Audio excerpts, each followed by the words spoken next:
Dear learners and my dear viewers, hope all of you are doing fine. I'm also fine. I'm here today with another class for all of you. Dear viewers, in my previous class of tech question, I have discussed about the basic concepts and also have shown some important rules. And with this consequence, I am here today to discuss about another top 10 rules, and hope this class will be very easy and enjoyable for all of you. So I am requesting you all to be with me until the end of the class. I will try my level best to give to you a nice class. So learners and viewers, let's start our fine today. Learners, যে কথা বলছিলাম take question সম্পর্কে আবার আগের একটা class করা আছে, আপনারা আমার এই চ্যানেলটিতে প্লেলিস্টে পাবেন এবং আমি সাজেস্টেড ভিডিওতে দিয়ে দিব, আপনারা সেখান থেকে পেয়ে যাবেন। পাশাপাশি ডেসক্রিপশন লিংকে আমি লিংকটা দিয়ে দিব। সো প্লিজ আজকের ক্লাসে শুরু করছি, সঙ্গেই থাকবেন। আমি প্রথমেই লিখেছি never, nobody, hardly, scarcely, few, little যদি থাকে তবে ওই সেন্টেন্সকে কিভাবে ট্যাগ করতে হয়। লার্নার্স, আমরা খেয়াল করব never, nobody, hardly, scarcely, few, little এই ওয়ার্ডগুলো যখন সেন্টেন্সে থাকবে তখন সেই সেন্টেন্সটা নেগেটিভ অর্থ প্রদান করে। তা আমরা আগেই শিখেছি যখন সেন্টেন্সটা নেগেটিভ হবে তখন ট্যাগ হবে অ্যাফার্মেটিভ, সেন্টেন্স যখন অ্যাফার্মেটিভ হবে তখন ট্যাগ হবে নেগেটিভ। এখানে আসি it's hardly rained in winter. এখন কিন্তু এখানে আমরা ইট ইজ পড়লে হবে না, একটু খেয়াল করি কেন ইজ পড়া যাবে না। আমরা অনেকে হয়তো ইজ পড়তে শুরু করেছি কিন্তু পড়া যাবে না, কারণ আমি খেয়াল করি দেয়ার ইজ দ্য V3 অর্থাৎ ভার্বের ফার্স্ট পার্টিসিপল ফর্ম আছে, সুতরাং আমরা বুঝতে পারছি এখানে এটা কিসে আছে, has. It has hardly rained in winter. Hardly হচ্ছে কদাচিৎ অর্থে, অর্থাৎ হয় না বললেই চলে, তাহলে এটা নেগেটিভ দিচ্ছে এবং এখানে হ্যাজ আছে, তাহলে আমরা বুঝে গেলাম এখানে আমরা প্রথমে হ্যাজকে আনবো, এবার আসি ইটটাকে ট্যাগের সাবজেক্ট করে দিব, তাহলে হয়ে গেল ভিউয়ার্স হ্যাজ ইট। এবার আসি আই হ্যাভ ফিউ ফ্রেন্ডস, আমার বন্ধু নাই বললেই চলে, তাহলে খেয়াল করি এখানে হ্যাভ আছে এবং এখানে ফিউ আছে, ফিউটা নেগেটিভ মিনিং দিচ্ছে এই জন্য আমাদের ট্যাগটাও অ্যাফার্মেটিভ, সো কি হবে হ্যাভ আই, হয়ে গেল। তারপর নেক্সট ওয়ান আবার দেখি এখানে নেভার, আমি লিখেছি you never say what a thing, তুমি যা ভাবো তা তুমি বলো না, তাহলে এখানে নেভার আছে নেগেটিভ অর্থ দিচ্ছে এবং খেয়াল করি এখানে কোনো অক্সিলিয়ারিও নাই। তো আমাদের নিয়ম অনুযায়ী আমি আগের ক্লাসে দেখিয়েছি ডুরিং ডাসকে নিতে হয়, তো এখানে খেয়াল করি ইউটা হচ্ছে সেকেন্ড পারসন, তো আমরা শিখেছি যদি থার্ড পারসন সিঙ্গুলার নাম্বার হয় তখন ডাজ হবে, আর যদি ফার্স্ট টেন্স হয় তখন ডি হবে, আর বাকি সকল ক্ষেত্রেই ডু হবে। সো আমরা এই ইউর জন্য ডুকে রিসিভ করলাম, সো লিখে ফেললাম ডু। নেভার যেহেতু আছে আর নট হবে না, কারণ নেভার নেগেটিভ অর্থ দিচ্ছে, হয়ে যাবে ডু ইউ। আশা করি বুঝাতে পেরেছি। এবার লিখেছি নোবডি কল্ড মি, আমাকে কেউ ডাকেনি, তাহলে নোবডি এখানে আছে নেগেটিভ অর্থ দিচ্ছে এবং কল্ড V2 অর্থাৎ ফার্স্ট টেন্স, আমি একটু আগে বলেছি যখন ফার্স্ট টেন্স হবে তখন ডিড হবে, তাহলে কি হয়ে যাবে ভিউয়ার্স ডিড। এবার আসি যখন এভরিবডি, সামবডি, সামওয়ান, নোবডি, নান এগুলো থাকবে সেন্টেন্সে তখন ট্যাগের সাবজেক্ট হবে দে, সুতরাং লিখে ফেললাম ডিড দে। ভিউয়ার্স, আমি আশা করি আপনাদেরকে বুঝাতে পেরেছি, এই হচ্ছে এই রুটসটা। এবার পরবর্তী একটা ইম্পর্টেন্ট রুটে আমরা যাবো, আমাদের পরীক্ষা অনেক আসে, আমাদের এসএসসি স্টুডেন্ট তো অবশ্যই করতে হবে, খুবই ইম্পর্টেন্ট। ইউজ টু থাকলে ডিড নট কিংবা ডিড বসে, তো আমরা কখন ডিড নট বসাবো, যদি সেন্টেন্সটা অ্যাফার্মেটিভ মিনিং দেয় তাহলে আমরা ট্যাগটা বসাবো ডিড নট, আর যদি নেগেটিভ মিনিং প্রদান করে তবে আমরা ট্যাগে বসাবো ডিড। এবার আসি you use to like him, okay fine, এখানে ইউজ টু আছে এবং এই সেন্টেন্সটি অ্যাফার্মেটিভ অর্থ প্রদান করছে, তাহলে কি হবে ডিডন্ট ইউ, ডিডন্ট ইউ হয়ে গেল learners. Then he use to, sorry এখানে একটা ভার্ব লাগবে আমাদের, আমি লিখে দিলাম he use to eat junk food, তাহলে খেয়াল করি ইউজ টু আছে এবং তাও কি অ্যাফার্মেটিভ মিনিং দিচ্ছে, তাহলে কি হয়ে যাবে ডিডন্ট হি, হয়ে গেল। আবার লিখছি I use to play cricket, এবার আসি আইটা ফার্স্ট পারসনে, হ্যাঁ যেটাই থাকুক না কেন কি হবে আবার ডু বসে দেওয়া যাবে না, কারণ ইউজ টু থাকলে ডিড নট কিংবা ডিড বসে দেওয়া, আমরা কি নিব যেহেতু অ্যাফার্মেটিভ বসে দিচ্ছে তাহলে হবে didn't I, didn't I. Learners এই হচ্ছে এই রুলসটা। এবার অন্যান্য রুলসগুলো দেখব, সঙ্গেই থাকবেন। সো ভিউয়ার্স, যে কথা বলছিলাম we are the next point, লিখেছি ইম্পারেটিভ সেন্টেন্সে কাউকে কোনো কিছু আহ্বান বা আমন্ত্রণ জানালে, অর্থাৎ আমরা যদি কাউকে কোনো কিছু করতে বলি, কোথাও আসতে বলি, কোনো কাজ করার জন্য আহ্বান জানাই কিংবা আমন্ত্রণ জানাই, সেক্ষেত্রে আমাদের ট্যাগটা কিভাবে করতে হবে, আমি তিনটা এক্সাম্পল লিখেছি, এমন করে দেখাবো। আমি লিখেছি সিং এ সং, একটি গান গাও। তাহলে এক্ষেত্রে আমি যেটা করবো, অর্থাৎ উইল নোট দিয়ে করতে পারি। তাহলে লিখতে হবে, আমি কাউকে আহ্বান করেছি, তাহলে কি ওয়ান্ট ইউ, ঠিক তেমনি করে একই রকম কাম এন্ড সিট, আসো এবং বসো, তাও কাউকে আহ্বান করলাম আসার জন্য, তো সেক্ষেত্রে আমাদেরকে লিখতে হবে want you. Learners then say something, ঠিক তেমনি করে একই রকম ভাবে এখানে কি হবে, অর্থাৎ কিছু বলো, আমি কাউকে আহ্বান করলাম, কিছু বলার জন্য আমন্ত্রণ জানালাম, সেক্ষেত্রে হবে ওন্ট ইউ, হয়ে গেল। এবার পরবর্তী রুলসটা দেখবো, পরীক্ষা অনেক আসে। নাথিং যদি থাকে, অর্থাৎ সেন্টেন্স যদি নাথিং থাকে, তবে সেই ক্ষেত্রে আমাদের ট্যাগ কোশ্চেন করার ক্ষেত্রে কি হবে, অর্থাৎ আমি লিখেছি এখানে nothing subject, nothing can happen. তো যখন নাথিং থাকবে তখন ট্যাগের সাবজেক্টটা ইট হয়ে যাবে, আর বাকি সব ঠিক থাকবে। আরেকটা কথা বলে রাখি, নাথিং নিজেই কিন্তু নেগেটিভ অর্থ প্রদান করে। সো কি হবে, এখানে ক্যান যেহেতু অক্সিলারি, একটা মডেল অক্সিলারি, তা আমরা ক্যানটাকে রিসিভ করলাম ক্যান। এবার নাথিং এর সাথে আমরা কি বসাবো, ইট, মানে ট্যাগের সাবজেক্ট হয়ে যাবে ইট, ক্যান ইট। আর যেহেতু নাথিং নেগেটিভ, এই জন্য এখানে নট বসানো যাবে না। তারপরে খেয়াল করি, নাথিং ক্যান স্যাটিসফাই হিম, কোনো কিছুই তাকে সন্তুষ্ট করতে পারে না। পারে কি, এর মানেই পারে না। সো কি হবে, ক্যান ইট, হয়ে গেল। এবার আসি ভিন্ন একটা রুলস, মানে পরবর্তী রুলসে লিখেছি ওট টু থাকলে কি হবে। ওট টু থাকলে মানে ওট টু দ্বারা সাধারণত মাস্ট বি বুঝায়, মানে বাধ্যবাধকতা, করতে হবে এমনকি বুঝায়। যেমন লিখেছি we ought to love our country, আমরা আমাদের দেশকে ভালোবাসতেই হবে।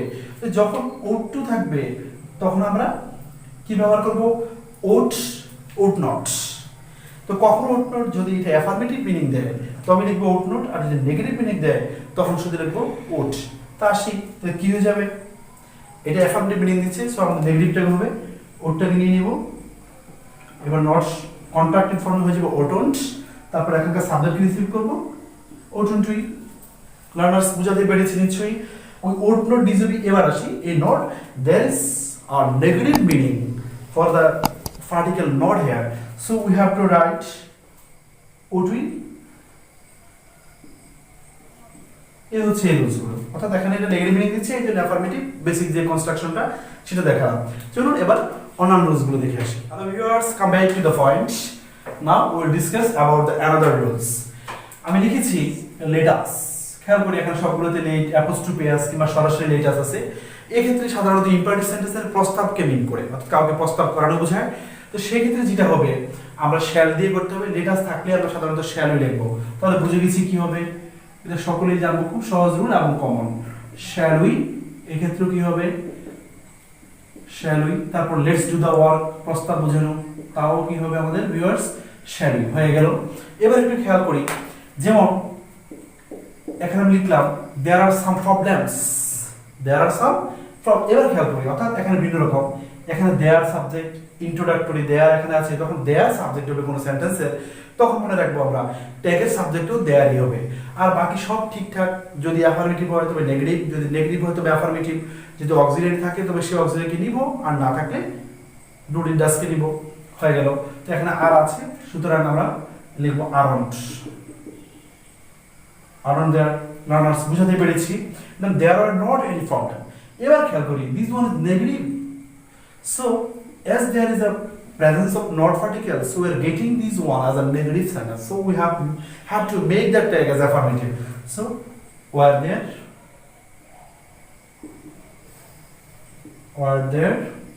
হয়ে গেল। এবার আসি, there is no opportunity here, এখানে নো আছে, সো নোটা নেগেটিভ অর্থ প্রকাশ করছে। এই নো এর জন্য আমরা কি করব, অ্যাফার্মেটিভ ট্যাগ করে ফেলতে হবে। সো কি হবে, is there, হয়ে গেল লার্নার্স। দেন যেটা লিখেছি, পরীক্ষা আসে অনেক সময় খুবই গুরুত্বপূর্ণ বিষয়, শুধু লিখে আছে এ নাইস ডে, এখানে লেখা আছে এ ব্রিলিয়ান্ট স্টুডেন্ট। এই ক্ষেত্রে যেটা হচ্ছে, আমরা কখনো কখনো এমন সেন্টেন্স পেতে পারি যেখানে সাবজেক্ট আর ভার্বটা উজ্জ্বল থাকবে, অনুল্লেখ থাকবে, তখন সেক্ষেত্রে আমাদেরকে ওই সাবজেক্ট ভার্ব ধরে একটা স্টেটমেন্টে পরিণত করে ট্যাগ কোশ্চেনে রূপান্তর করতে হবে। যেমন এ নাইস ডে, তাহলে আমরা বুঝতে পারছি এখানে একটা বিষয় উজ্জ্বল আছে, অর্থাৎ ইটস, তাহলে আমরা বলতে হবে it is a nice day. তাহলে কি হবে, যেহেতু ইট ইজ চলে আসলো, তাহলে ইজ অক্সিলারিকে পেয়ে গেলাম, তাহলে কি হবে, is on it.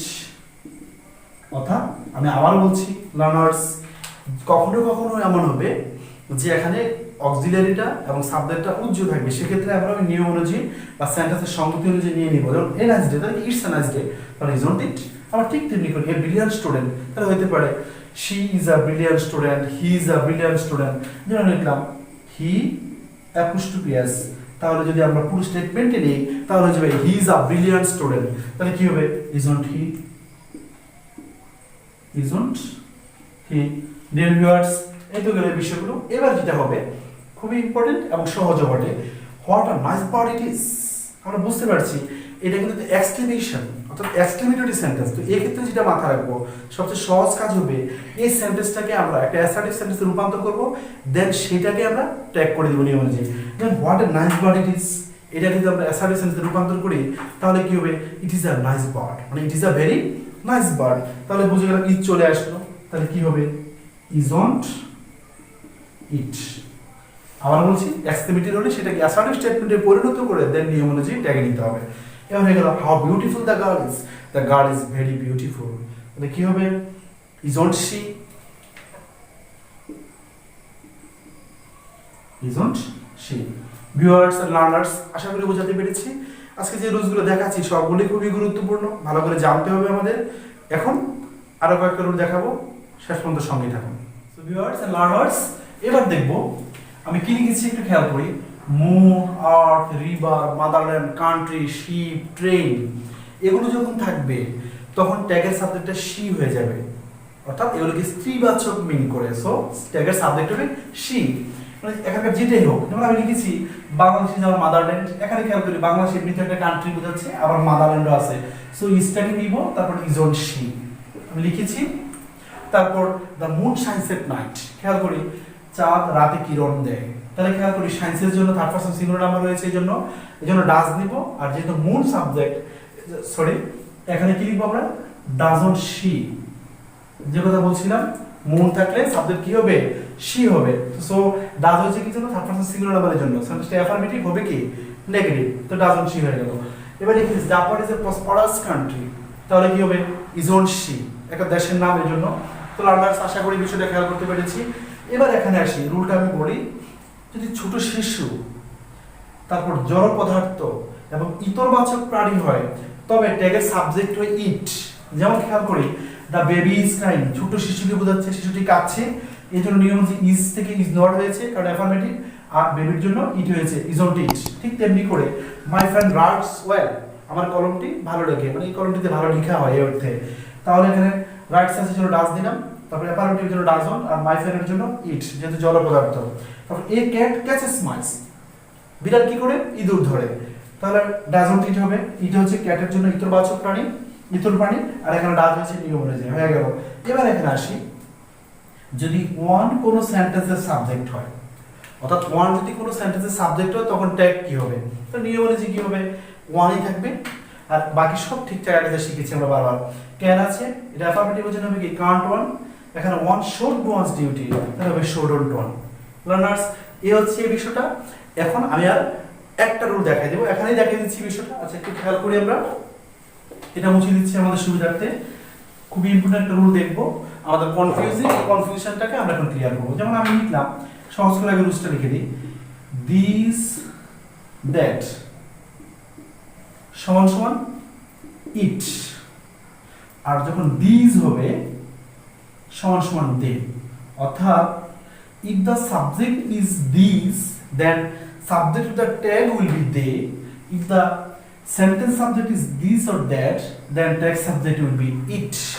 So we can take example, this is a book, isn't it হয়ে গেল viewers and learners this। আবার